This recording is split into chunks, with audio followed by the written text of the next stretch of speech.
राधे राधे दोस्तों, आज हम शिव पुराण का पाठ शुरू करते हैं। शुरू करने से पहले मेरी आप सबसे विनती है कि मेरे चैनल को सब्सक्राइब, लाइक और शेयर करना ना भूलें, ताकि हम आपके लिए अच्छी अच्छी कथाएं और पुराणे ला सकें।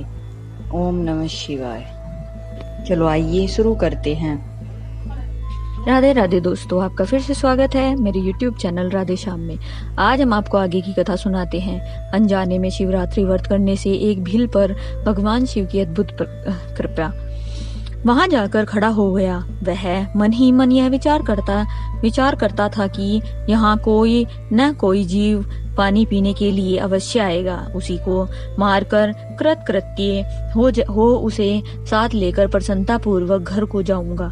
ऐसा निश्चय करके वह व्यर्थ एक बेल के पेड़ पर चढ़ गया और वही जल साथ लेकर बैठ गया। उसके मन में केवल यही चिंता थी कि वह कब कोई जीव आएगा और कब मैं उसे मारूंगा। इसी प्रतीक्षा में भूख प्यास से पीड़ित हो वह बैठा रहा।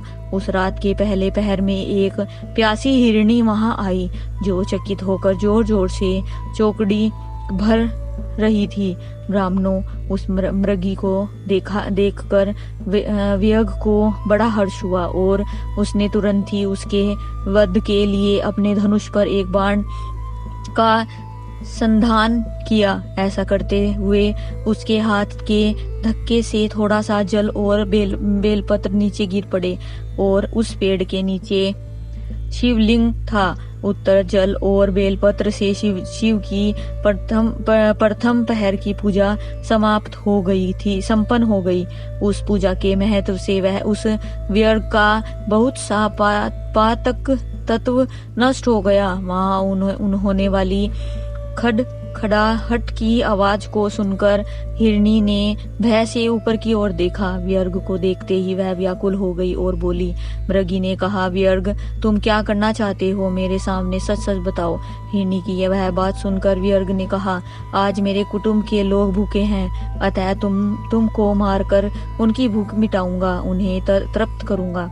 व्यर्ग का वह दारुण वचन सुनकर तथा जिसे रोकना कठिन था, उस दुष्ट भील को बाण ताने देखकर मरगरी सोचने लगी कि अब मैं क्या करूं, कहाँ जाऊं, अच्छा कोई उपाय रचती हूँ। ऐसा विचार कर उसने वहां इस प्रकार कहा। मृगी बोली, भील मेरे मांस से तुमको सुख होगा।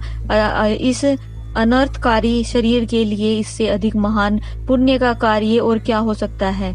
उपकार करने वाली प्राणी को इस लोक में जो पुण्य प्राप्त होता है, उसका 100 वर्ष में भी वर्णन नहीं किया जा सकता। परंतु इस समय मेरे सब बच्चे मेरे आश्रम में ही हैं। मैं उन्हें अपनी बहन को अथवा स्वामी को सौंपकर लौट आऊंगी। वनेचर, तुम मेरी इस बात को मिथ्या न समझो।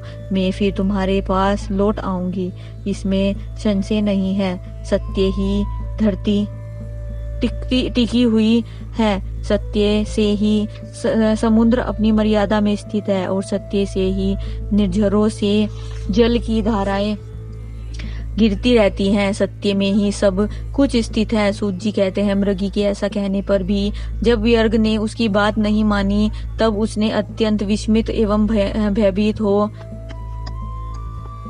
भयभीत हो पुनः इस प्रकार कहना आरंभ किया। मृगी बोली, व्यर्ग सुनो, मैं तुम्हारे सामने ऐसे शपथ रखती हूँ जिससे घर जाने पर मैं अवश्य तुम्हारे पास लौट आऊंगी। ब्राह्मण यदि वेद बेचे और तीनों काल संध्या न करे तो उसे जो पाप लगता है, पति की आज्ञा का उल्लंघन करके स्वेच्छा अनुसार कार्य करने वाली स्त्री को जिस पापी की प्राप्ति होती है, किए हुए उपकार को न मानने वाले, भगवान शंकर से विमुख रहने वाले, दूसरों से द्रोह करने वाले, धर्म को लांघने वाले तथा विश्वासघात और छल करने वाले लोगों को जो पाप लगता है, उसी पाप से मैं भी ही लिप्त हो जाऊं यदि लौटकर यहाँ न आऊं। इस तरह अनेक शपथ खाकर जब मृगी चुपचाप खड़ी हो गई तब उस व्यर्ग ने उस पर विश्वास करके कहा, अच्छा अब तुम अपने घर को जाओ। तब वह मृगी बड़े हर्ष के साथ पानी पीकर अपने आश्रम मंडल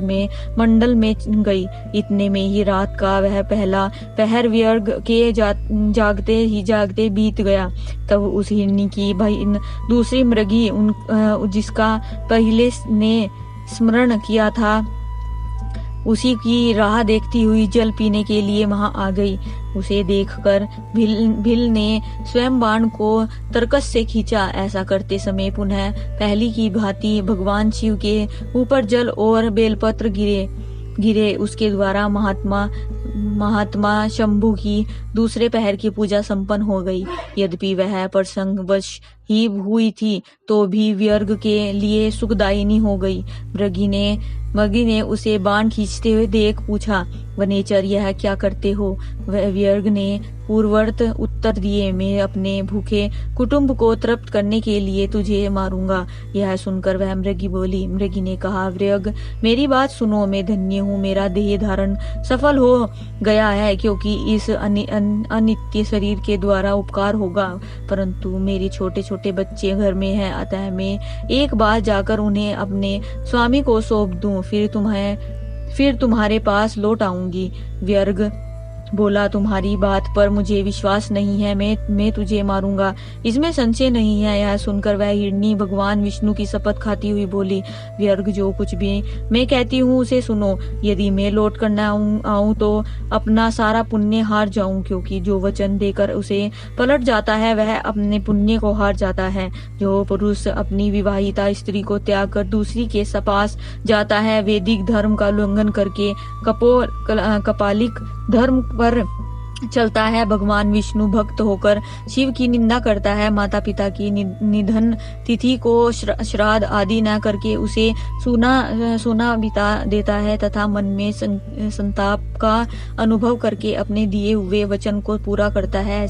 ऐसे लोगों को जो पाप लगता है वही मुझे भी लगे यदि मैं लौट कर न आऊं। सूत जी कहते हैं, इसके ऐसा कहने पर व्यर्ग ने अपने मृगी से कहा, जाओ मृगी, जल पीकर हर्ष पूर्वक अपने आश्रम को गई। इतने में ही रात का दूसरा पहर भी व्यर्ग के जागते जागते बीत गया। इसी समय तीसरा पहर आरंभ हो जाने पर मृगी के लौटने में बहुत विलंब हुआ। जान चकित हो व्यर्ग उसकी खोज करने लगा। इतने में ही उसने जल के मार्ग में एक हिरन को देखा। वह बड़ा हष्ट पुष्ट था। उसे देखकर वनेचर को बड़ा हर्ष हुआ और वह धनुष पर बाण रखकर उसे मार डालने को उद्यम हुआ। ऐसा करते समय उसके प्रारब्धवश कुछ जल और बेलपत्र शिवलिंग पर गिरे।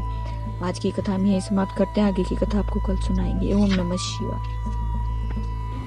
अगर आपको मेरी वीडियो अच्छी लगी तो बेल आइकन दबाना ना भूलें ताकि आपको मेरे आने वाली वीडियोस का नोटिफिकेशन मिलता रहे। धन्यवाद। ओम नमः शिवाय।